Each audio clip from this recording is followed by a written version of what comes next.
Hello and welcome to another episode of the RedLaughRiot podcast. My name is Matt. And I'm Ben. All right. Another year, another episode of the podcast. Yeet. Ben, are you already there with Reddit, mate? Yeah, from politics. Republicans can't believe Democrats don't want to work with them just because of the guns and the death threats and the congresswoman who thinks Jews started the California wildfires with space lasers. It's just such a... I can't get over how long that headline is. It's such a joke, man. Because you know what they're referring to about the guns and the killing them and stuff, right? No. So Trump said, back when he was in his last few days of being president, he basically incited essentially a riot, and a bunch of people stormed to the Capitol building. Oh, yeah. I know about that. Yeah, where the Senate and stuff is, and so apparently there was some of the people who stormed in were legitimately trying to hunt down congressmen and like congress people and senators and that to like straight up to try and kill them. And like, so they had to, the politicians all had to like barricade themselves in a room in order not to get fucking killed. And so now obviously the Democrats were like, you guys like allowed this to happen. Yeah. You know, by like saying that the election was rigged when it wasn't. Right. And so therefore that's why like everyone's like, yeah, no, fuck you. Why all the Democrats are like, no, fuck you. Yeah, I see. Yeah. So it's such a fucked up situation. Like, yeah, I just remember because I feel like that was so long ago. Yeah. So when I read this headline, I assumed it was referring to some other death threats that has happened. I mean, there could have been more death threats since the Capitol. That was such an absurd situation, eh? Because like, had that happened in any other country, America would like step in with like a military action. You know what I mean? Like, like it would be considered a fucking coup. Yeah. In any other country. Yeah. But since it's America, then it's not considered a coup. That is the way the world seems to be going, though. Yeah. It's trending towards more weird and more weird and more weird. Anyway, next on the list from movies. Hey. And meme stock rally rescues AMC theaters from $600 million debt. Oh, yo, I heard about this. So have you been following any of the stock market stuff, like the GameStop stuff? Yeah. It's all part of that, eh? This is an excellent point on the podcast where it'd be great to have Tash, because he knows a lot more about the stock market and everything. Yeah. But he told me briefly about it the other day, and I watched a great video this morning by Lewis Spears. If you want to learn about the situation, he does a great explanation of basically what happened with GameStop. And it's that basically these big billionaires are like, I don't think GameStop is going to survive. I think its stock is going to be worth X amount, like lower than it is now. And all these people on Reddit were just like, nah, let's stop these billionaire douchebags from just tanking the GameStop company. Because basically what ordinarily happen is like everyone gets afraid that all these big experts, Wall Street supposed experts, think that the stock's going to crash, and so they start selling all their shares, and so the value just goes down, and so they turn out to be right, but they're only right because they essentially forced it to happen. Yeah. And so they, and that in some cases has bankrupted companies before. All these Redditors on the Wall Street Bets subreddit were just like, screw them, let's just buy GameStop stock anyway. and just screw them. And because so many people joined in and started actually buying it, the value actually went up. Yeah. And the way that the shorting works, when these billionaires do this thing where they say it's going to go down, is what they do is they essentially do something weird where they like borrow stocks, or they like sell stocks at a certain amount and then promise to buy it back at whatever the rate is on this date. And so they've all these people have hiked up the price, and now these billionaires are like, shit, now we have to pay all this money to buy back the stock that we thought was going to be like worthless, because they thought they were going to have a profit by buying it for cheaper than what they sold it for. Yeah. Which is, it's such a weird system that that's even possible, because it's the reverse of how you would normally trade stock. You'd normally sell it higher than you bought it, not the other way around. Yeah. So I understand. I don't even understand why that's a thing. Yeah. But that's a thing, and apparently people were sick of it. And fair enough, man. Yeah. I'm proud of those Redditors for getting together and just. It's pretty cool. I saying like something about the system. I like it a lot. I thought that something that was really interesting as well was obviously, the billionaires weren't too happy as a result. And there was this guy who was like interviewed and he was like crying and stuff. Yeah, I saw that one.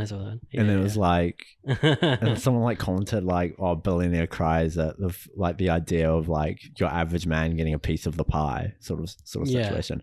And that's so true. It's such a rigged system. I remember reading a statistic or something that was like 1% of the world own like over 50% of the world's wealth. Yeah. Which just shows how lopsided the system is on a worldwide scale. So that's not even to say like billionaires and stuff. Like I think the 1% rule is like if you own your own house, if you like, like it's like quite low like expectations in order to get yourself into that 1% on a worldwide scale. If you're talking in a developed country, then it's obviously a bit harder. But like and then you look at all like the richest people in the world, your Bill Gates, your Elon Musk, your Bezos, and all these guys who have such a huge proportion of the world's wealth, and yet you have all these people in the world who are like literally starving. And it's just because these people are hoarding. And the dumbest thing is that so far a lot of these people have gotten rich by using the system and the way that it's been built.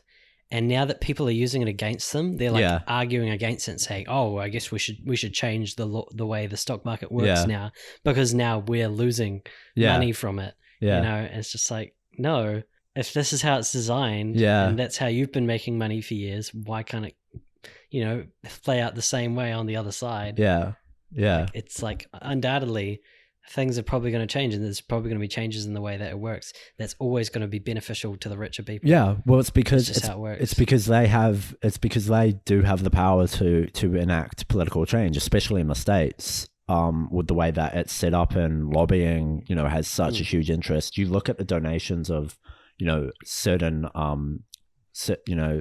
candidates, and they're put into their positions of power because of, billionaires that back them to essentially, do their bidding. And that's why, people like Bernie Sanders and stuff say like, we don't necessarily actually live in a democracy. We live in an oligarchy, and an oligarchy is when the wealthy control stuff, which is absolutely true. And I could go on about it for ages. Well, all of this discussion has only been the backstory to the actual headline, which I read, which is that this meme stock rally rescues AMC theaters from their debt. Oh yeah, of course, yeah. So the other side of the backstory is last year, obviously AMC tanking. Yeah. Because all the theaters had to close. Yeah. And everyone was worried that they're going to go out of business. Yeah. And now, as part of this meme rally, people just started buying AMC stock. Yeah. Hiking up the price, and now AMC actually have the capital that they need to continue business, which is just, in some ways, completely stupid. But it's so stupid that it's actually it's kind of cool. Like the whole thing is so dumb that it actually has been really helpful. But yeah, I don't know exactly the technical details of how it all works out. It's going to play out. But yeah, exactly. I'm not too well versed in the. Yeah, this is why we need Tash. Like, if you guys want to hear Tash come and talk about vegetables and stock market, give us more patrons. Yeah, well, the goal's at 100, and I think we have 0. I thought it was 500. Oh, maybe it's 500. I could have sworn it's 5. If we get 500 patrons, Tash will come on. So invite all your friends.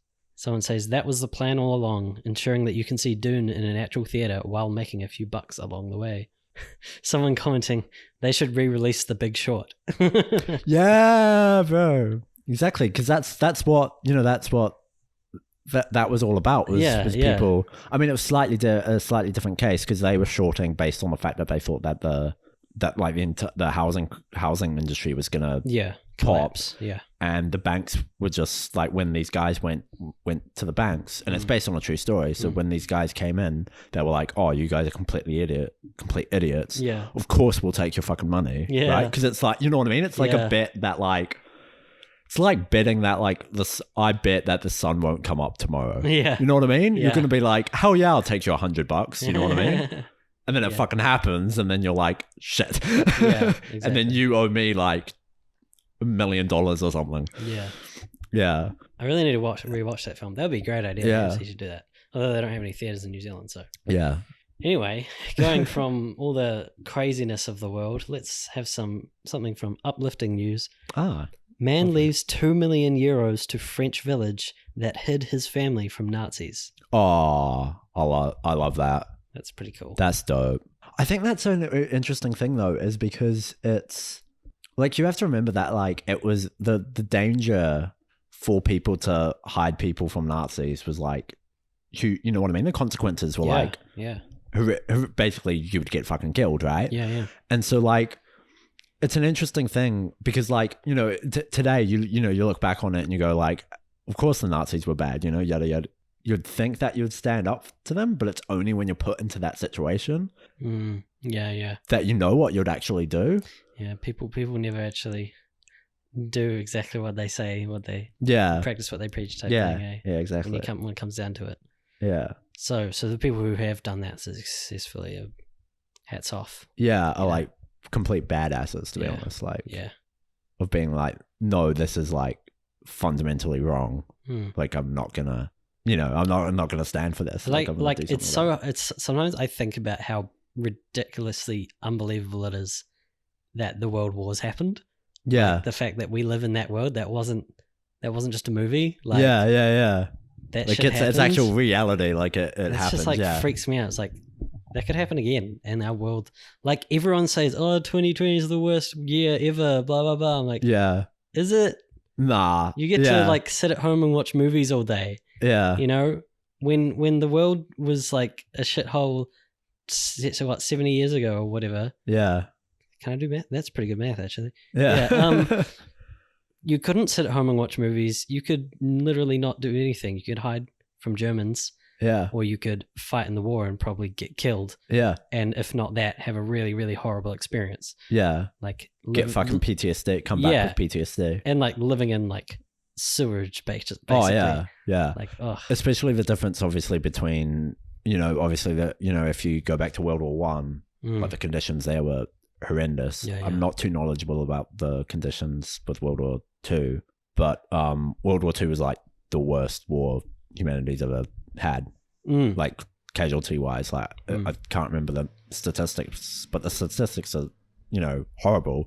And so it's interesting where people are like, oh, 2020 is the worst year. Like you were saying, it's interesting where people are like 2020 is the worst year, and then it's like, you know, 1939 to 1945 is just there. Like, am I a joke to you? Yeah. You know? And then like, you know, you can go further back into like medieval times and shit like that. Yeah. You know, where like everyone was dying at like, you'd be lucky to live to the age of 40. And now that, you know, I think it's interesting as well because since we're in this time period, we sort of don't have the outside perspective of realizing that statistically now is like the safest, bestest time to like live in, and a lot of human history. A lot of it's just like culture around the internet and everything. Like back in the day, like the things you would read about would be, you would read about history. Like even like 20 years ago, you'd be reading about like what happened 20 years ago, 40 years ago in the war. Yeah. And that's like, people would just be a lot more, the things that are on people's minds would always be about what happened in the past. Even if it was like yesterday, what happened yesterday in the news. Yeah. Blah, blah, blah, blah. But now with the internet, everyone's like, what's happening right now? Yeah. We're always focused on what's happening right now.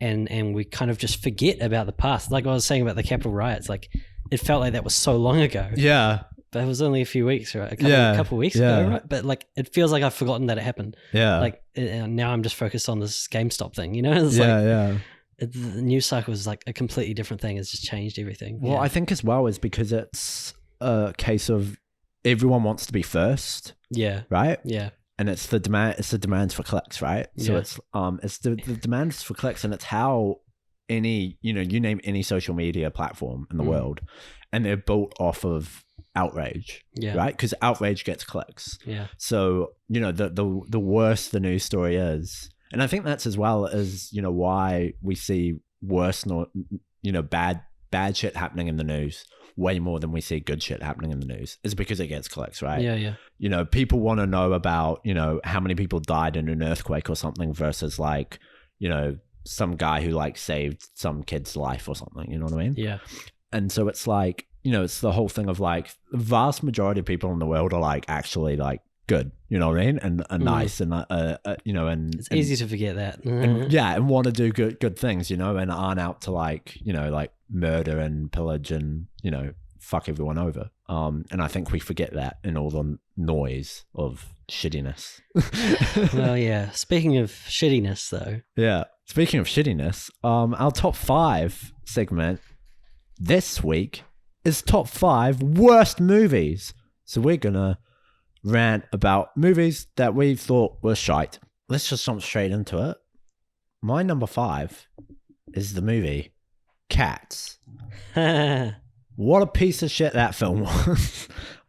Legitimately, I was watching it with my sister, and because I knew it was going to be bad, right, going into it. I think it took it was literally 5 minutes into the movie, and I'm in the fetal position. And I'm like saying to my sister, I don't think I can do this because it was so bad. Primarily, obviously, and you know, I don't like musicals, you know, at all. So obviously that probably didn't help. No. But I think the major thing that made that film so bad was the, you know, visual effects of it. It just looked wrong. Yeah. And so many, you know what I mean? It just looked wrong. And so yeah, that was sort of the biggest thing that got me with that movie. And it's just, you just can't. You know what I mean? Like, it's rare that you watch a movie these days and it like looks bad. Yeah. Yeah, usually it's like, oh, these characters are really boring, or the story doesn't make sense, or it's rare these days that films fail on a technical aspect, especially when it's so expensive, like an expensive movie. Like I expect, you know, you see these like cheap Frozen ripoffs and stuff. Like they're just like real cheap animation. Like of course you expect it to look bad. Yeah, it's like made for as cheap as possible, so it's some random Chinese studio. But like, yeah, but like when it's like Hollywood studio, huge actors in the film. Yeah, but it's bad. And and so that was the thing, you know, with Cats that like got me, was it was just like, you know, and like it's a visual medium, so it like if it looks bad, then that's not good, you know? Yeah, so that was basically my number 5 pick was Cats. Meow. My number 5 pick is Transformers: Age of Extinction. Okay. And I think it's worth noting, like, in general, I think it's so much, like, there are plenty of bad movies in the world, but like some of the worst movies are like made for real dirt cheap, and like probably by some real inexperienced filmmaker, or by someone experienced who just doesn't care. And like, I don't consider those like fundamentally like awful and as awful and what's the word I'm thinking of? Offensive. Yeah. You know, the most offensively bad movies are the ones that had millions and millions of dollars spent on them, and yet they were still shit. Yeah, well, I think also there's an expectation element to it. Yeah. So it's, if you go into a film expecting it to be bad, then you're not really as disappointed as I suppose. Yeah. But I definitely went into Age of Extinction expecting it to be bad. Okay, yeah. To be honest, I didn't expect much out of it. I was just like, we'll just go see. You know. It was even worse than I was. It was worse than I was expecting. Well, I was expecting it to be kind of meh, and it was just like incredibly just dull and awful. Yeah. And I think it's like, it's just really bad when it's like, because I still, like, up to that point had really enjoyed the Transformers franchise. Like 2 was a bit of a misstep, but I really enjoyed the third one, and I haven't watched it for like 5 or 10 years. No, not 10 years since when it came out. At least 5 years probably. I should watch it again and just see how it holds up. Like, I've always thought of it's like, it's probably like one of those guilty pleasures that I would just still enjoy anyway. Yeah. I don't know. Age of Extinction. I think the problem was it was so long and boring. Yeah. It was one of the first movies that I can think of, like, actively like thinking about how long it was while I was watching. Yeah. Usually you don't really think about it when you're just in the movie, but like if you're thinking about how long it is while you're watching it, you just kind of want it to end. Yeah, that's a bad sign. That's not a good sign. Yeah. I think the other problem at the time was probably that, because I would have seen it in the extreme screen in Christchurch, and I don't know, maybe it wasn't calibrated right or something, but like it was too loud. Like, like it was just constantly some giant action scene with all these. I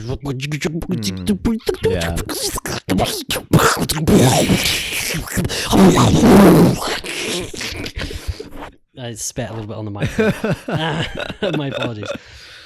This is number 1, so just so you know, I'll always use number 1, just so you don't eat my germs. You know, yeah, exactly like that. I'm sorry, listeners, but that's how it was for me 6 years ago, 7 years ago nearly, when we saw that movie. I think I saw it on my birthday as well. Or like, you know how like when you were like younger, you always have like a party in quotation marks, or you do something with your friends. Yeah. I would usually just like, oh, let's go to a movie. Yeah. And something is like, you pay for the movie, and then they give you a $20 gift card or something. Yeah. As the gift. Yeah. Like, balances it out. Yeah. And that's what I saw because it came out in June, I think. I ended up having a tradition of watching bad movies in June. It was like Man of Steel the next year, I think. Or maybe it was the year previous was Man of Steel. One of those years was Man of Steel. Bad. That's one of my honorable mentions, I think. Oh, it's not even on my list. It should be. It's really bad. I think it's because I gave it a 1 star instead of half a star. Everything on my list is a half a star. Yeah. Anyway.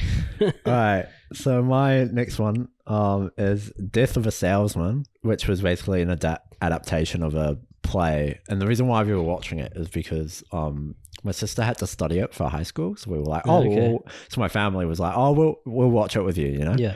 And it was so boring. It was so boring. It remains the only film, because we were watching at home, like, because it was, DVD copy. Yeah. And it remains the only film that I've ever walked out on. Really? Even Cats, I stayed for the entirety of it. Yeah. Yeah, so it remains the only film that I've walked out on. Yeah. And, obviously the reason why it was bad is because it was just boring, just plot-wise. It was just so dull and boring. The funniest thing was slowly, one by one, members of my family walked out until only my sister, who was the poor, my poor sister who had to watch it for English or some shit because she was studying it. Yeah. Just one by one, we just slowly left. Like I left, and then my other sister left, and then my grandma left, and then my mum left.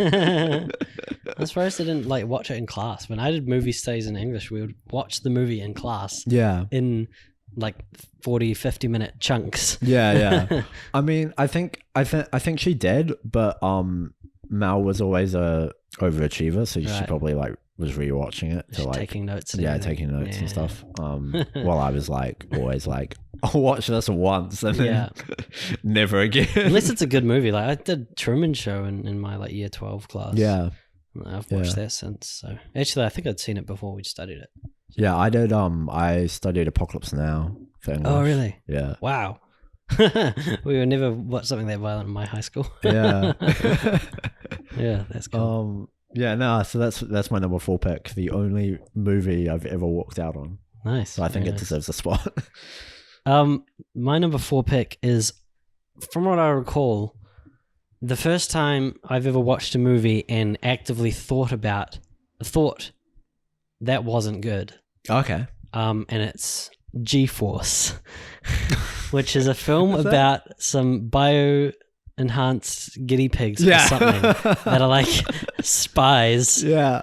And I would have been 10 years old, maybe 12 years old, maybe something like that. Yeah. And I think my auntie took us to see it. And I can still remember what I didn't like about it. I didn't like the fact that they constantly used the song by the Black Eyed Peas, I Got a Feeling. Yeah. It was not only was it used probably in the promotional material, but in literally 3 or 4 scenes in the movie, they would use the same song, the same part of the same song. For some reason, they didn't have any other song, or that was a really popular song at the time. Yeah, I think it was about 10 years ago. But, yeah, and it's why do they keep using the song? What's the point?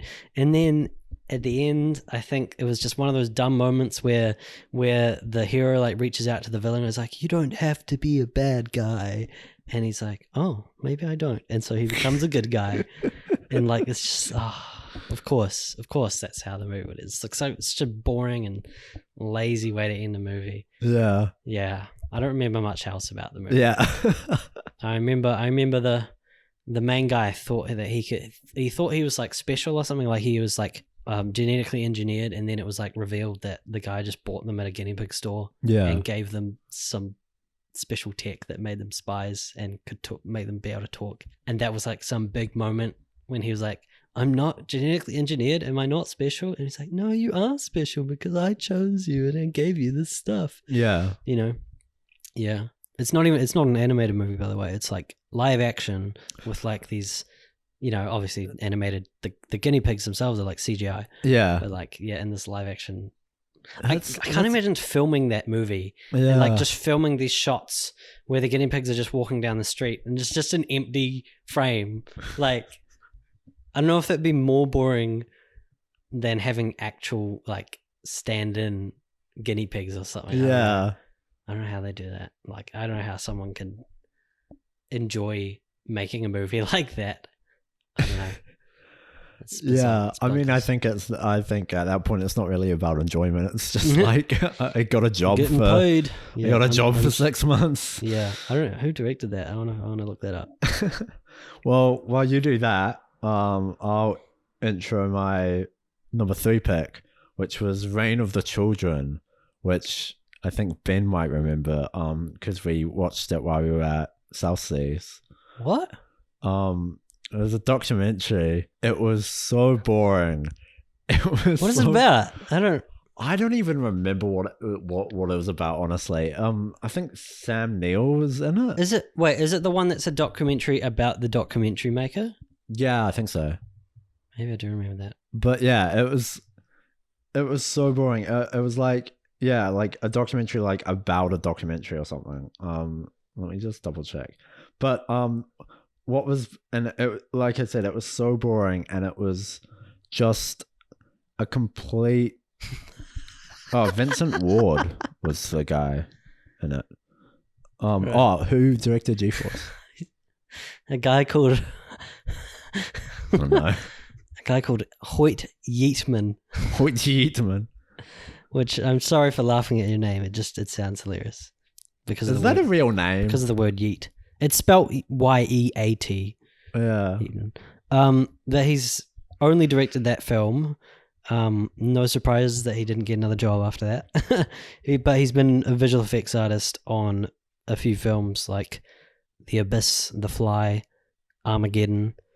Not actually that many, so that's who he is. I guess if you come from visual effects, I guess it would be more interesting to make a movie like that where your main characters are CGI.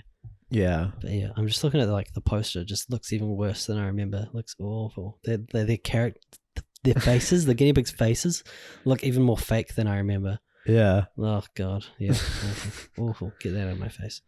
Yeah. So I just searched up the plot to Reign of the Children because I all right. was so bored that I just wasn't. Yeah. So in Reign of the Children, so it's Vincent Ward. That's the guy.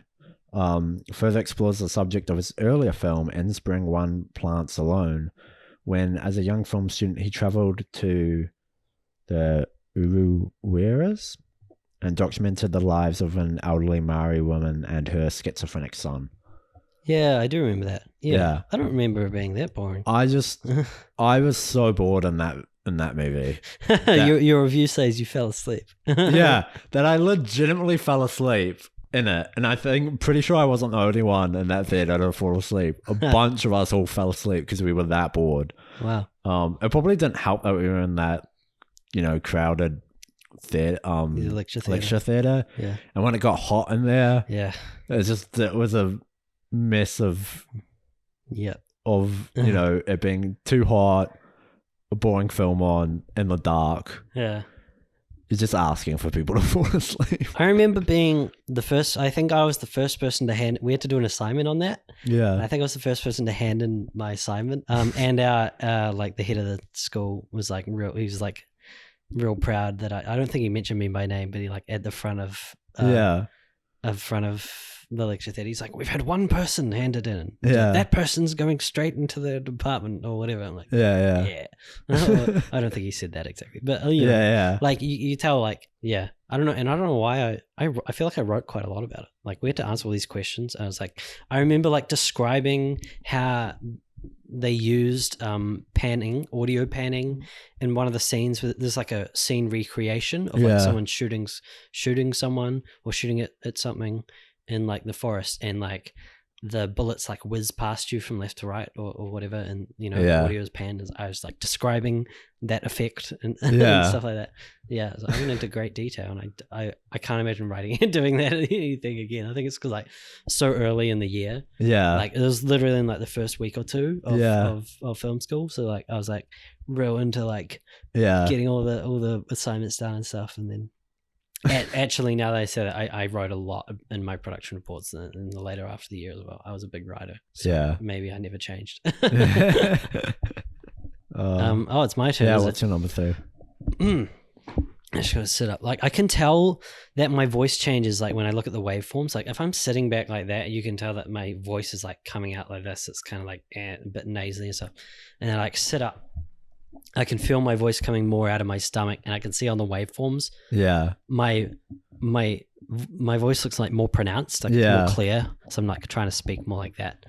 All right. Fun facts with waveforms. My third pick is, I think it's the only movie I've ever stopped watching. Okay. But not on the first time I watched it. So the film, I might have even talked about this before. The film was Rango. Animated film about a gecko played by, is he a gecko? I think he's a gecko or a lizard of some description, played by Johnny Depp. And I probably watched it when I was 10 years oldish, and I really enjoyed the movie. I thought it was great. And I think I probably watched it twice when I was young and enjoyed it. And so one day, 2 or 3 years ago, God, it'd be like 4 years ago probably now. But there's a sale on iTunes of like Western movies, and I saw Rango I think it was $10. Yeah. And I was like, oh, sweet, I'll get that, because I remember enjoying that when I was younger. It was either $5 or $10. I can't believe I paid $10. I feel like it was $10. Anyway. So I bought that, and then decided to watch it one day, and I just like really bored the whole time, and then maybe 2/3 of the way through, like there's this really just horrifically, irritatingly bad sequence where I can't even remember what they're doing. They're like going out to the desert to find this like hidden society or something. Yeah. And it just turns into this weird like musical number type thing. It's not quite a musical number. It's just, I feel like there's people playing like ukuleles and stuff. Not ukuleles. What's the other one? What's the one that like a banjo? Yeah, banjo. Banjo. I think that's what I'm thinking. Yeah. Those kind of instruments. You know, like the, you know that? Oh, yeah. You see like a Mexican trio, mariachi band. Yeah. That's what I'm thinking of, mariachi band. There's those types of instruments. Yeah. It was that type of thing. Anyway, I just like, what has this movie become? It's just really dumb. And I was like, I don't need to watch this. I'm going to turn it off. And so I turned it off. And these days I like often have an attitude, like essentially like my half-star rating is basically like at the point where I either did stop watching or wish that I had stopped watching. Yeah. And these days, like because I like go to so many movies, if I see a movie like that in cinemas, and I'll talk about some in a moment, where like I've known from like the first minute that I didn't want to keep watching that movie, I feel obliged to just watch the whole thing out. For the sake of like seeing the whole movie through. I paid for it, and I want to be able to like give a proper review, so like that. But in that case, like I'd seen it before, so it didn't matter that I didn't keep watching it, and I was just like mad at myself for buying it on iTunes for $10. So anyway, that's the one iTunes purchase I regret. Actually, no, I do recall another time that I stopped watching. Oh, actually, there's 2 other times I stopped watching movies. Oh, yeah. In those cases, it wasn't just because they were bad. It was just because they were boring and I was tired and I wanted to go to bed. Yeah. One of them was Tokyo Story. Oh, yeah. Which apparently gets real good in the last 20 minutes, which is the part that I missed. But if your movie isn't good enough to keep my attention up to that point, then sorry. Yeah. Maybe on a different day when I was tired, I might watch it again. I don't know. And then the other one was Dazed and Confused. Oh, yeah. I should be talking about this in the honorable mentions, but I've gone on a tangent. Where I think, it was just kind of boring. Like, I didn't care what was happening. It's like, there is no plot. Yeah. Like, it was just a bunch of people talking about stuff and going down the street to have a drink or whatever. I can't remember. I'm sure it gets better, but like, again, I couldn't be bothered. No, that's fair. Yeah. All right. So my number 2 is Suicide Squad. Yeah. what a shit film that was. And I think the thing that made that film, like, okay, so like on a technical aspect, right, it fails, right, in terms of its editing, I believe, because, and it's, I think you would probably notice bad editing more than like a non-editor, right? And so I'm I'm not an editor, right? Yeah. So like, if a film's bad because of its editing, and even the average person notices, yeah, that's when you know you got some really shitty editing going on. Yeah. And it was just such a frustrating movie because it took so long to introduce, the cast, and then there was a moment where like halfway through the film they go through the Joker or Harley Quinn's backstory. Yeah. And I was legit, it made me angry because I was like, halfway through a film is not the time to go through someone's backstory. Like, no, like that's not the time. And there was this other moment where they had, and it was one of those films I think was very much a victim of, studio interference because they had like, jokes or moments that were set up and then had no payoff. Oh, right. Because it was cut, or it was just gone. And the assumption to be made there is that it must have gotten cut. Yeah. So there's like moments like that where like, they set up like a joke with like a pink unicorn, and then with like the big muscly guy, and then he ends up getting like stabbed or something, and you're like, oh, the pink unicorn saved him. And then he pulls out a wad of cash.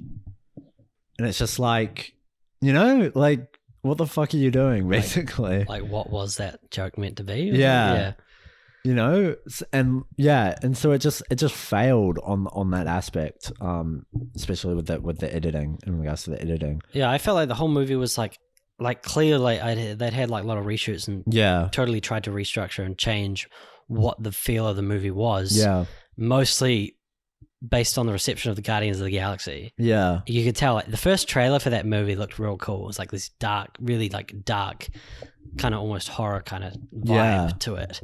I was like, oh, this could be real cool. This could be real edgy or whatever, which is, looked interesting, looked different, right? And then Guardians comes out and everyone loves Guardians. The next trailer drops, I don't know how long after that. And you can tell the way the trailer's cut, like they're just trying to imitate Guardians of the Galaxy. They had some like Queen song in the background. Yeah. Like, and it's like with each trailer, you could see the progression of like it just becoming some dumb, funny movie. Yeah. Or attempt at that. Yeah. And the exact same thing happened with New Mutants as well. Like New Mutants was going to be this like real cool horror movie, and then like reshoots and everything changed it, and it became just like blah mix and this dumb. All these dumb superhero or comic book movies that end in these big climactic battles with a giant grey monster type thing. Yeah. Same thing with Suicide Squad. Basically the same thing in New Mutants. Yeah. Like, yeah. And it's just like, no, it's like those kinds of movies are the reason that when people before the movie came out, people were doubtful that Thanos is going to be a good villain because they were just like, oh, he's just another big dumb villain or whatever. Yeah. And it's the result of all these bad comic book movies, mostly from DC, that just have these dumb. I don't know where this trend started from. Where did the trend start of just having a big grey monster at the end of your movie? I don't know. Like, oh, and there's always a bloody light beam in the sky and all that kind of stuff. It's like ticking the boxes of like... Yeah, it's like, this is what will make a good comic book movie. Yeah. There's all these people around this table thinking that is what makes a movie good. And it's just, they're never right. Yeah. Always wrong. Yeah. What have you got for your number 2 pick there, Ben? Oh, it's perfect. Speaking of dumb comic book movies where there's a big grey monster at the end, and I think there was in this one, Green Lantern. Oh, yeah. Yeah, one of the worst things ever put to film. So bad that Ryan Reynolds makes the joke in an actual Deadpool movie about how bad the movie is and goes back in time and shoots himself in the head as he's reading the Green Lantern script.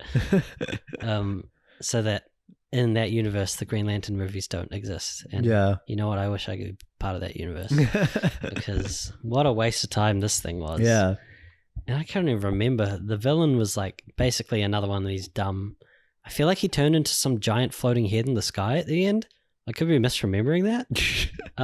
Yeah, it was so ridiculous. It was just stupid, boring. I barely remember it at all. It was just dumb. But strangely, Taika Waititi is in that movie. Yeah. And he looks like Maurice Moss from the ID Crowd. It's real weird. It boggles my brain that that movie exists and is what it is. I feel like those two should work together, though. Again, the actual good movie. Call it the Blue Lamp. The Blue Lamp? Yeah. Oh, you making a change from... I got Instead that. of Green Lantern. Yeah. Blue Lamp. Blue Lamp. Yeah. That's Green Lantern's That's cousin. your billion dollar idea, Hollywood. Just take that and run with it. I don't have any honorable mentions, so why don't you take it away with your honorable mentions? Oh, all right. Ice Age: Dawn of the Dinosaurs. I don't remember if I saw this in cinemas or I saw it at home. I feel like I must have seen it at home. Just terrible. Meet Dave. Have you heard of that one? I don't think so. Meet Dave. It's like got Eddie Murphy in it, and he's like this alien. Oh no, he's not an alien. He's a robot from outer space, and he's controlled by little people inside his head. Yes, I have seen that movie. Eddie Murphy inside his head, and it's awful. Awful. Star Trek 5. Shouldn't even have to talk about it. It's so bad. It's so infernally bad. Oh, it's so bad. Anyway, The Prince and the Pauper, which is some real cheap movie with Dylan Cole Sprouse. Oh yeah. And I don't know why I watched it. I think we rented it on DVD because at the time we were fans of The Sweet Life of Zack and Cody, and like, oh, those two are in a movie, and yeah, that was terrible. And a Kiwi movie that I saw just a week or two ago, it must have been last week. Yeah, The Turn of the Screw. Now this is like an old play that has had lots of adaptions before, and this is like an adaptation where it's just like a play inside a movie. And the whole thing is that this actress is like doing the play, but doesn't know, or she thinks that it's real or something like all the horror elements are like so realistic she gets freaked out by it. Yeah, and like it's just boring, and like the horror doesn't do anything for me. It's like there was no purpose to it. There was no like thrill from it or anything. Like and it's filmed really badly. It looks like shit. Yeah. The dialogue's awful, and the actors don't do a good job at all. It's just, it feels like a 48 hours film. That's what it felt like. It just felt that bad. Like, and there are some good 48 hours films, but there are also some bad ones, and it felt like one of those bad ones. Yeah. And literally within a minute, I was just like, this sucks. This is getting half a star. There's no way this can get any better. And I was right. And you were right. So there's that one. Is that it for your honorable? That's my honorable mention. Sweet. So my number one pick is a film that I've ranted about before. It's fucking Sarah Burgess is a loser. Fuck that film. Okay, so like it's rare that like a movie's so bad that I get angry, right? Yeah. And some of the films that I've mentioned were like that. Suicide Squad made me angry because of how bad it was. Cats made me angry because of how bad it was. And Sarah Burgess is no exception to this rule.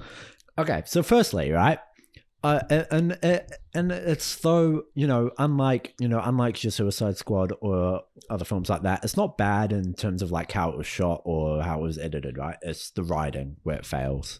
And I think the majority of films these days, fail because of writing. Yeah, exactly. Right? Yeah. It's basically just the concept of the film from the beginning is deeply, deeply flawed. Because it's basically about this girl who catfishes this guy into a relationship with her, right? And so, like, firstly, catfishing, not okay, right? And yeah, so like and the whole thing is like, she complains because she's like ugly and like, she thinks she's ugly and yada, yada, yada, right? But it's like, yo, you're not just like, like the actress who played her like isn't even that ugly, right? She's just not like conventionally attractive by like Hollywood standards, you know what I mean? It's like played by the chick who played Barb in Stranger Things. Yeah. Right, so like she's not even like this like, like incredibly unattractive person. But it's like, yo, you're like personality, like the character's personality, obviously not the actor themselves, but like the character's personality is just like such a shitty person, you know what I mean? I'm like, no, you're not ugly on the outside, man. You're ugly on the inside, right? Because like, if you think like catfishing is okay, No, it's not. Like, catfishing is just so fucked up. Like, how did the script get okayed?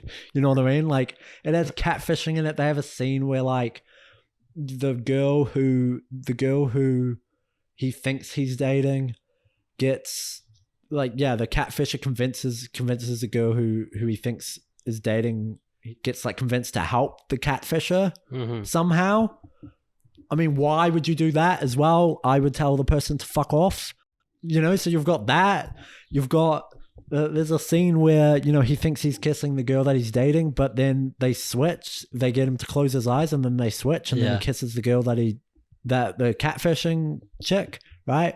And that's problematic because that's like kissing someone without you know what I mean? Like, like if it was reversed the other way, like guys doing that to a girl, like, holy shit. That would never get funded. Yeah, there would be fucking... This is a Netflix original, right?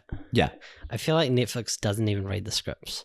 Like, there are so many shitty Netflix movies. It's like, how could... Or even if they read it, they just don't care. Yeah. They don't care that whether or not it's a good movie, because all they care about is just having something for you to watch. And the very fact that you're still talking about it and have constantly talked about it on this podcast goes to show that it worked for them. Yeah. Because it's got attention. Yeah. You know, and that means people would have watched it. Yeah. You know, not because of us talking about it, but because in general people have talked about how bad or problematic it is, and that makes people go watch it. Yeah.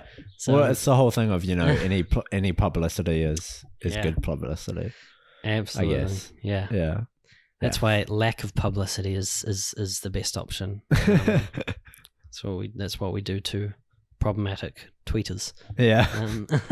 And speaking of problematic, the most absurdly, I don't know if it's problematic, but the plot certainly is problematic because it makes no sense, and neither do any of the character decisions and motivations at all. In one of the most expensive movies in the world, Pirates of the Caribbean, Dead Men Tell No Tales. Okay. And I like this is the first Pirates movie that I watched where I knew pretty early on I didn't enjoy it, and that overall I would say, like, I'll give the other four movies a positive rating. Yeah. This is the only one that I give a negative rating, like, because it's just so beyond shit. It's so boring. The acting from, like, the new cast members is terrible. There's some dumb plot line about Barbossa having this daughter, and it's like meant to be this big twist, and it's meant to be like real emotional. It's like, why do I care? I don't know who this person is. Yeah. She's only been in this movie, like, that I, you know, and she's terrible. She's a terrible, boring character, and a terrible actress as well. There's just nothing interesting about the movie, and, like, you can just tell from the start of the movie that they've just stopped caring in any way about even the most remote amount of logic. Yeah. Because the opening scene is that Johnny Depp gets on a horse or has a bunch of horses, maybe like 12 horses, pulling an entire bank, an entire building, just with the horses. Like, it's because that he attaches the vault door of the bank to these horses in an attempt for the horses to open the door, and it ends up pulling the vault, and then the vault pulls the entire bank with it. Right. And he goes through the town pulling a bank with horses. What the hell? Yeah. And this is meant to be an enjoyable, fun sequence, and it's just, I just can't get involved. I can't enjoy something that's just so senseless and stupid and based in just nothing. Yeah. Like, it made no sense at all. It's like, you can, like, when it's like a fantasy movie, it's like some fantastical spell or something is happening. Like, you can believe in that world that could happen. Yeah. But it's like, there's nothing that can make horses pull a bank. Yeah. There was nothing described of them being magical horses or anything like that. They're just horses. It just makes no sense, and I just can't get on board with it. And the stupid thing, I had this dumb trident thing. The whole thing with the trident was so stupid. There's a massive, like, dumb MacGuffin thing, and it's just I can't even remember the details, but I remember thinking why this was such a stupid plot element. and a terrible way to end the movie or whatever. And then after the movie ended, I heard like a group of girls a few rows back from us saying, "Oh my God, that was so good." Yeah. Something like that. And I was like, what on the planet? Like, I can't. Did we watch the same movie? I can't comprehend people enjoying that movie in any regard whatsoever. I just can't. I can comprehend people enjoying. What's another bad movie that people enjoy? Like a Transformers movie. Yeah, well, like exactly. Like I enjoy those ones, right? Yeah. It's like you can see that there's bad in them, but you can still enjoy them. Yeah. Or like a dumb Adam Sandler movie or something. Yeah. Like that, you know? But like this is just like how? Why? What part of this movie are you enjoying? Like explain this to me. Yeah. Yeah. Well, let us know if you have any thoughts on, movies that you hated. Yeah. Because then we might read them on the podcast. In fact, I think we actually got something in this segment, which is the crunchy comment segment, which is long overdue from having comments in it. Yeah. But I reached out and Tash said we have one comment from. Oh, it doesn't even say who it's from. We should find out who it's from so that we can thank them for commenting.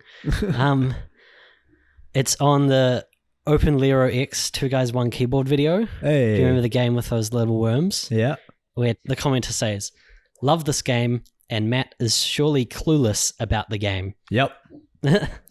Which I think is basically describes the entire video. Yeah. It's like me knowing how to play the game and just smashing you at it, and you just being like, "I don't know how this works." Blah blah blah blah blah. Yeah, no, it was to be fair, it was my first time playing that game, so I think that gets me a little bit of excuse. However, I will freely admit that I am rubbish at video games. Right. So majority of video games I'm absolutely rubbish at. Yeah, I think I even made Tash put an intro on some of the 2 Guys 1 Keyboard videos saying like a disclaimer. As a spoof of South Park, saying the following contains 2 people playing video games poorly. Viewer discretion is advised. Yeah. I think we're done talking about this. Yeah. I think we're done talking about this because I don't think the list is over. I don't think the worst movies list is over. Oh. Okay. I only have one film to mention. Yeah. 2 actually. All right. But one to majorly mention. Yeah. And that is The Dark Knight. And there's a reason for this. Many months ago, Ben told me a long time ago that he would be writing down the fact that I said that I didn't like The Dark Knight. Did you say this on the podcast one time? I may have, yes. And I think Ben wanted a little bit of elaboration, so I feel like I'm going to give it to you. I feel like that's due. For those listening who are very confused right now, Michael, who is my flatmate where we're recording, has just walked into the room and taken hold of a microphone and decided to join. So, look, explain yourself, Michael. I'm not going to say it's actually the worst movie, right?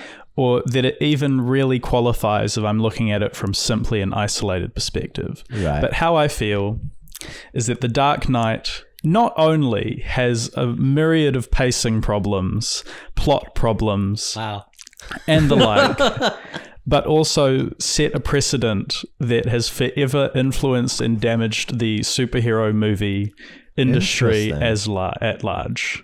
Damaged the superhero movie industry? Yes. Please go on. And I don't mean that in a financial sense, of course, but what I do mean is that I think the darkness of it, the general sort of very downbeat way that The Dark Knight is, it's a humorless movie. Yeah. There's almost no jokes whatsoever. Every single funny part of the film you're supposed to kind of also take as horrible and creepy, right? But most of it, it's, you've got this guy in a fucking... basically a pro wrestling outfit, you could say. Like he's literally in a bat suit. And the villain is this man who is basically like a clown, or at least that's the more engaging of the 2 villains that they use. Yeah. And they've basically created a movie that is so dark and humorless, but also so successful that I think DC and all of the terrible movies that they've produced since then have basically spawned from the success of The Dark Knight and what that movie achieved. And I think what that's done, and I'll talk more about the movie individually in a moment, but I think that for starters, that's terrible. That movie has now, in my opinion, dropped so far down in terms of like what I want from a superhero movie since it came out, because it has just spawned this terrible mindset that superhero movies should be taken seriously in that way. And I don't mean taken seriously as good movies. I mean taken seriously as a serious story with dark themes, etc. It doesn't make any sense to me, because it's just not how superheroes are. Do you understand what I mean? Yeah, I understand what you mean. I just don't think I necessarily agree. Okay, well, like, okay, yes, that's a valid point. Clearly, that did happen, and DC was inspired by that. Yes, but DC went on to make shitty movies. Yes, and you can't blame a great movie for spawning shitty movies just because it was inspiration for it. No, I think at this point I can now look back and realize that a lot of the problems present in those films were also present in The Dark Knight itself. Okay. An example? Okay. Well, I mean, just the whole fucking concept that like we're supposed to be able to take this seriously is like bad from the beginning. You mean like trying to make it like Batman in a realistic world? You don't like that? Yes, especially when it's trying to like involve all of these political themes and such like that, you know, like to get more into it, right? Christopher Nolan literally packed this movie full of so much stuff. And what actually happened with The Dark Knight Rises is that he did it even worse, and people actually recognized how bad it was. But with The Dark Knight, you go back now, honestly, try and like follow the plot in a meaningful manner, you will fail. Okay, Michael, there's so many stupid twists and turns, political underpinnings, all of this stuff, and the movie is so overstuffed that it can't focus on one of them for even more than a second. You've got this whole subplot about whether, you know, people are gonna like find out if he's Batman, like all this stuff, and then you've got the stuff with Harvey going on. You've got all these multiple relationships. Batman literally has 3 people in his life who are basically like his older sort of like mentor figures, right? Mm-hmm. Which is like, you know, Gary Oldman and Morgan Freeman and Michael Caine, right? Like they all offer the same thing, and it's just overstuffed. Like the movie has no streamlining or like anything whatsoever. It just decides to like throw everything out at you. You can see me just shaking my head. Christopher Nolan, and he thinks that he can get away with it. Honestly, he thinks he can get away with it. How long since did you watch the movie? I think the last time I tried to watch it was about 2 years ago. Okay, so I watched the movie. Yeah. Like 4 months ago or something. Yes. I went to see it in IMAX when it was re-released in IMAX. Yes. And I loved it even more than I've ever any other time I've watched it. And what you were just saying about you couldn't follow the plot, the time when I rewatched it, with like, you know, years after having first watched it, I followed the plot even better than I had in any previous instance of watching that movie. And I felt specifically, I thought I really enjoyed the editing of that movie, where it really like keeps I felt the pace was really good. I felt it keeps moving you on to the next thing, and it was very good at moving from one point in that plot, and so it's like this thing that just happened affects this thing and affects the next thing, and that all kind of happens in sequence, and it actually makes sense when you actually think about what they're saying. It's like it made perfect sense to me. The only thing that doesn't make sense to me is the goggles that Batman has at the end with the big the 3D model of the entire city. I found whenever I've tried to watch it since the first time, I've watched it to completion a few times. That first of all, I personally just find it overstuffed. I find too much to be going on all at once. I find that like Heath Ledger basically is bringing up the rest of this movie, which really, whenever he's not there, is kind of just your standard political thriller movie, except one of the people is in a bat costume and has a stupid voice. And then the movie decides to totally ignore the fact that the Joker is the only thing that's really like making it great. And at the 2-hour mark decides to remove him from the story and replace him with a far worse villain. What are you talking about? Harvey Dent. Yeah, but he's not like... What do you mean remove him from the story? The focus completely shifts towards Harvey Dent's character, who is far less engaging, has been like, up to this point, just an annoyance in the story's like structure moving forward, because all you care about, in my opinion, in The Dark Knight is the primary sort of battle or feud, etc., between Batman and the Joker. And then the way that they treat it at the end, where basically Harvey Dent's character becomes the big bad, and there's all this stuff, and it's like he needs revenge because of this and that. It's like, to me, it just pulls the rug out from under the film, and it just goes on for like probably half an hour longer than it actually needs to. And it's just, it doesn't feel streamlined in any way. And for me, that doesn't make it the worst movie in the world, but what it does make it is something that people go on and on and on about as this great achievement in filmmaking, when to me, it's a great achievement in acting, it's a great achievement in practical effects. Aside from that, I do not care. There are far better, far more interesting, far more fun, and that's a big thing, far more fun superhero movies to watch than The Dark Knight. Because there are multiple sequences in that movie that are the most fun scenes and most enjoyable scenes I ever I mean, there's that good sort of car chase thing going on in the tunnel. The car chase scene and the bank heist scene are two of my favorite scenes in any movie. Yeah. The opening's all right, but how did the Joker know that the bus was going to crash through? I just want to know. He planned the whole thing. Did he? Yeah, but it seemed like he just knew like the exact timing of the whole situation. I feel like he's the kind of guy who would know that. Yeah, I don't know. He's very meticulously planned it all out. Also, what was the whole point of Gary Oldman's character faking his death only to come? Like, to me, that's just such a Nolanism. Yeah. Like, you know. Yeah, I'll give you that one. Yeah. What I won't give you is this Harvey Dent thing. So I think you've told me this previously. And so when I did rewatch the film, I went in, I was thinking about it as they were doing the Harvey Dent stuff. I was like, okay, is Michael right about this Harvey Dent thing? And when it happened, I was like, no, he's not. Like, I felt like that. Like the development of Harvey Dent's character was meaningful and it was purposeful. Yeah, I mean, and it's not a whole half hour. It's like it's only like an extra 10 minutes after. But it's Joker pointless. Gets defeated. It's pointless. That you go and have that thing with Harvey Dent and Gary Oldman in the old building or whatever. Like. It's not pointless. Yeah, like it adds a purpose to the story. Like, what is the purpose of Batman fighting the Joker? Like, that's just a fun movie, I guess. But it's not serving any greater narrative. Does it need to? I think it should. As a superhero film? Yeah. What about a superhero movie can't?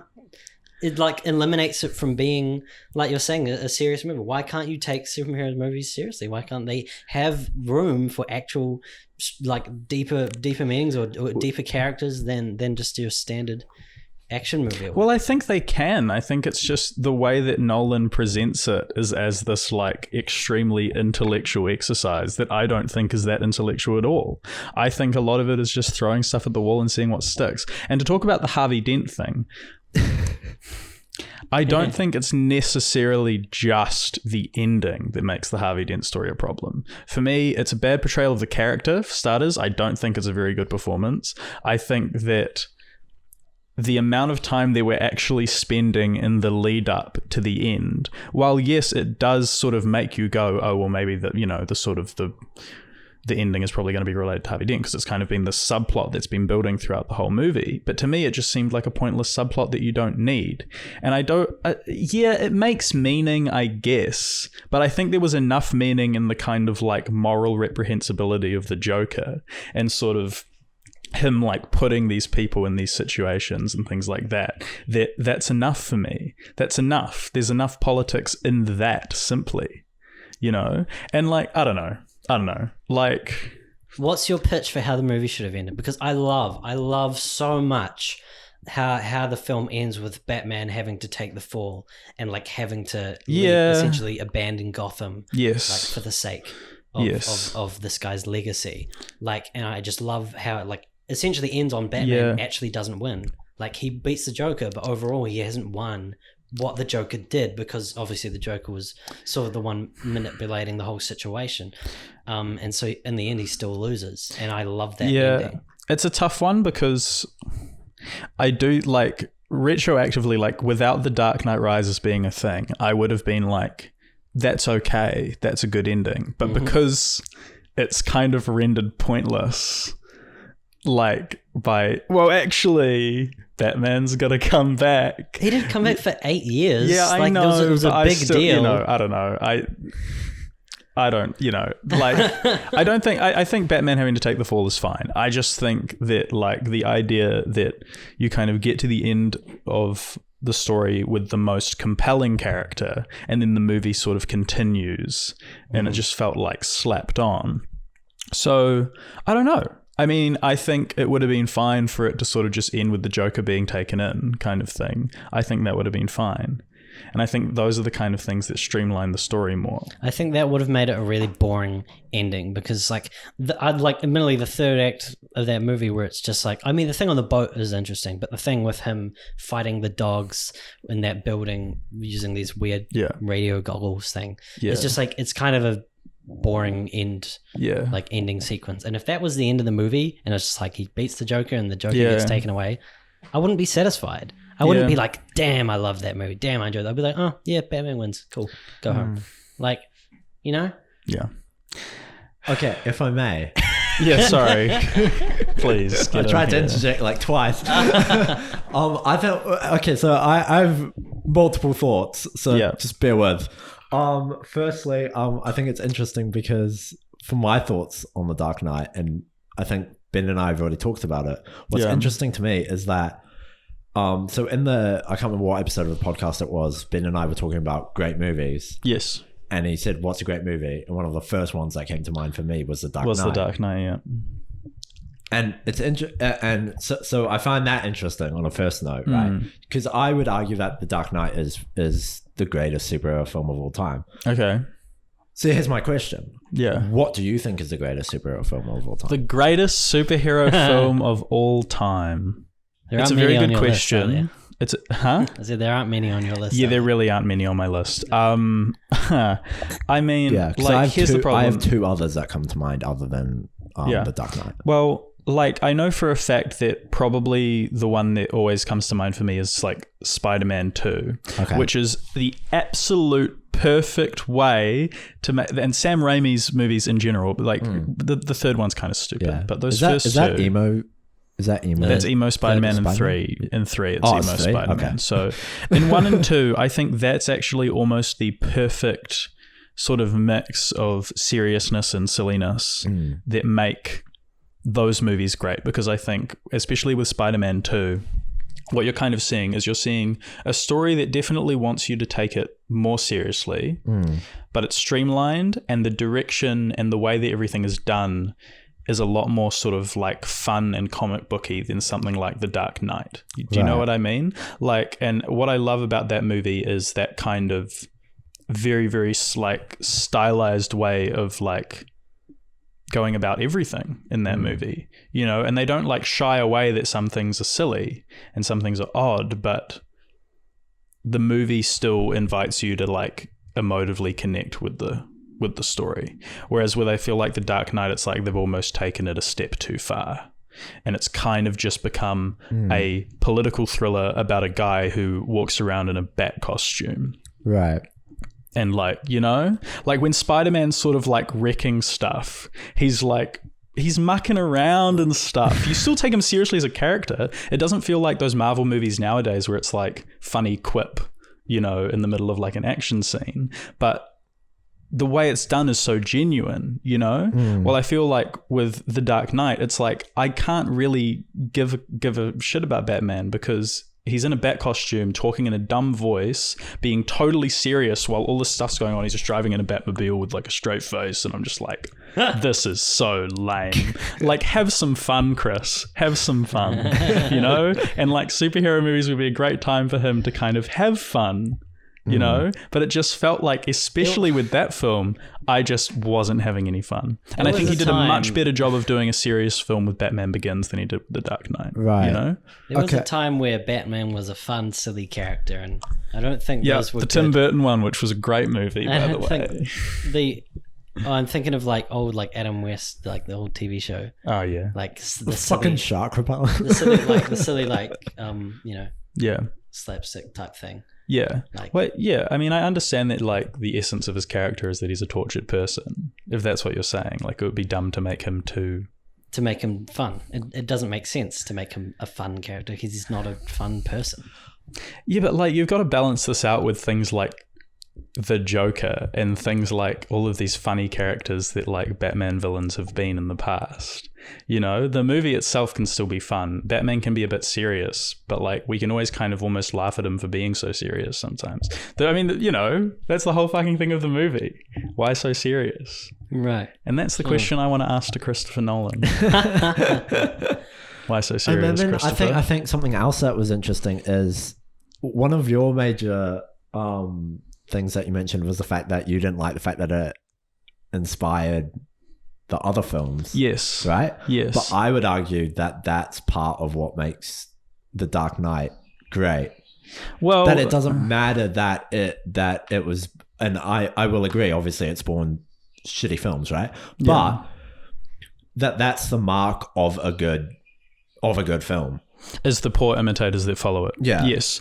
And that makes sense, but I think like for me, I sort of wanted to open with that because I thought it was definitely a funnier way of looking at it than just talking about why I actually don't like the movie. And I think it was like a good way of me coming in and just being angry, you know, because like in a way I am angry at the film because it's just there's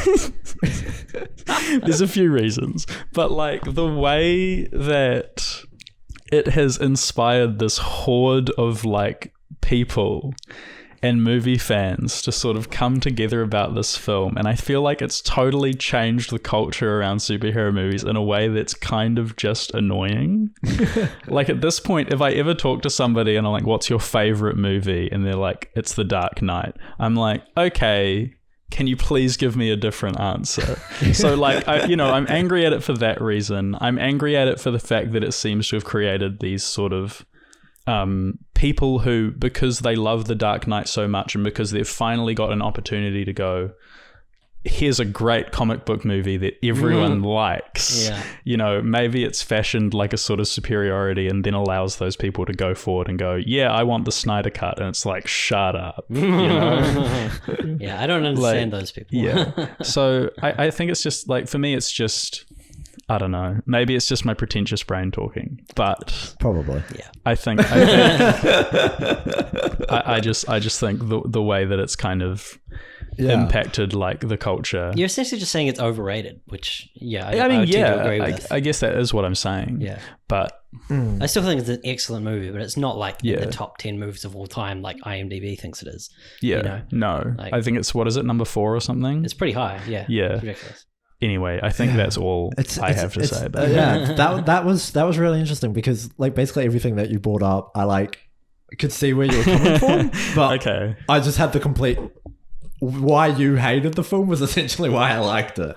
Yeah. Well, I was struggling to figure out how, so I definitely like thought about this before I came in and talked. You've done a good job. But I've definitely You've done a good job, but I think again that goes back to something that I mentioned before is that's fascinating to me about films is the fact that, and especially I was talking to a friend of mine because I was looking at his Letterboxd reviews for movies, right? Yeah. And he'll like rate films that I thought was fucking dope, right? Yeah. And I'll give like 4 stars, like 1.5 star, and I'll be Yeah. like, what the fuck are you talking about, bro? Yeah. But like at the same time, I find that, I don't know, maybe this is the like inner hippie in me talking, right? But like I love that though. It's so fascinating to me that people can have, see the same film and have such a vast difference. It's good to disagree. Yeah. It's good to disagree on things. 100%. Yeah. Yeah. As long as it's like it's good when you can be in this context and you can understand what that person's saying. Yes. And you're not just like endlessly arguing over nothing and impossible to see each other's point of view. Yeah. Oh, absolutely. That's 90% of internet conversations on any platform. 100%. Yeah. Yeah. Yeah. No, yeah. Well, that was an exciting, crunchy comment from Sir Michael here. Yeah. Thanks me. for stopping by. It's all right. Sir Michael. That's me When did you get knighted? today. Today? Oh, shit. Meet the Queen? Yeah. Yeah. Yeah. You don't have to meet the Queen to get knighted, do you? No, you. Can't the Governor General do it? Yeah, I don't Yeah. think you have to. Yeah. But I did. Even Yes. during COVID. Yeah, it's pretty cool. Did you do Yeah. it? Did you do it via Zoom? Yeah, it was a Zoom nighting. It was a Zoom night. Yeah. Did you have to log into a Minecraft server so she could knight you with her sword? No, unfortunately, she used a real sword. So, so on the second strike, I think her laptop actually broke. So I don't know if I've like legitimately been knighted. Yeah. So you might want to hold off on the surfing until it gets sorted. Keep that in mind for next time. Keep that in mind. Again, thank you. Seeing the Queen lift a sword is pretty cool, though. Yeah. Yeah. So that's the end of this episode of the podcast. I've been thrown off by Michael suddenly appearing into the podcast. So that's the podcast. This episode of the podcast. I've been Matt. And I've been Ben. And I've been Michael. Get out. I'm kidding.